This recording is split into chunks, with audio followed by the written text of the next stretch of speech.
We each must avoid falling prey to the temptation of identifying with the chaotic, depressing, anxiety-ridden, and nihilism-inducing state of affairs engendered by the terrible confrontation with the genuinely unknown. Even when thrust into the underworld by the dread events of our life, we must not characterize ourselves as permanent inhabitants of that dark and dread place, lest we lose hope, despair, and seek revenge. To progress psychologically, you must let go, sacrifice, time and again in the face of successive obstacles. You must abandon those things that, and often those people who, are impeding your progress, despite the fact that you may have held them very close to your heart. When you're wrong, when you've missed the mark, when you've sinned, because that is the meaning of sin, you must let the part of you that is wrong and aiming improperly die. Then you must allow the new spirit manifesting itself within to spring to life.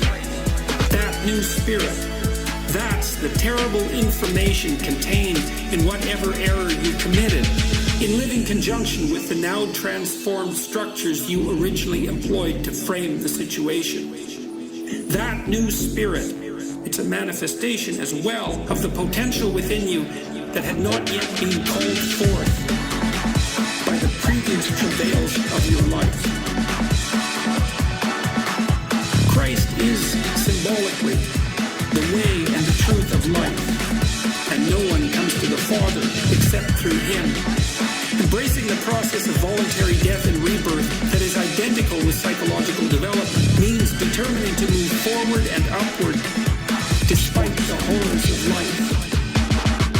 It means as well, symbolically speaking, rejuvenating the dead father, or rescuing him from stagnation and deterioration in the eternal underworld.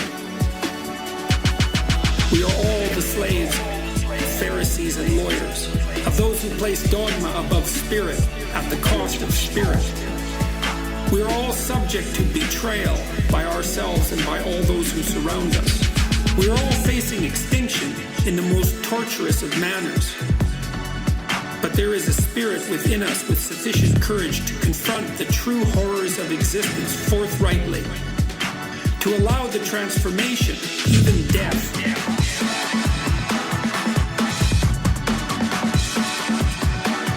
Even death.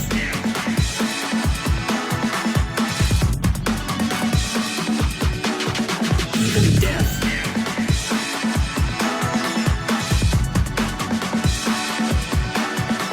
That such confrontation catalyzes to occur and to leap forward renewed. How is it that life might prevail in the face of death and hell, with arms open, embracing its fate? We are all fallen creatures, and we all know it. We are all separated from what should be and thrown into the world of death and despair. We are all brutally crucified on the cross that is the reality of life itself. To rebel against that fate merely worsens it, transforming what could be mere tragedy into something indistinguishable from hell. To argue bitterly and despair around the deathbed of a loved one is to turn all the pain of death and loss into something far worse. To accept instead? Is that simultaneously to transcend? It's certainly courage and truth and perhaps even love, and these three forces are something to behold. Are they more powerful than despair and the desire for vengeance? That is the Christian suggestion. And the Christian command? To act out the proposition that courage and truth and love are more powerful than death and despair. And to accept what transpires as a consequence.